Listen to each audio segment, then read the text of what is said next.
Welcome to this e-learning module based on a chronic limb-threatening case scenario.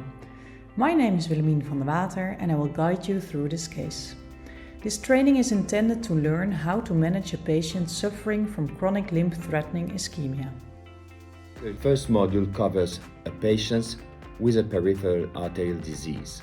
And to solve this case, participants have access to unbiased and high-quality educational material from the ESVS library.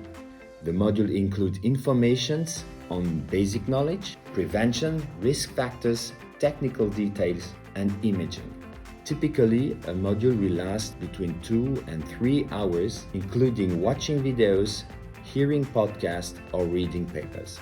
Additionally, participants will have the opportunity to assess their own knowledge using quizzes at the end of each chapter. Users can stop at any time and come back when they have the opportunity to do that. So I will more than recommend you to go and try it. The experience is really important for you, and this module will be for sure available on the ESVS library right now.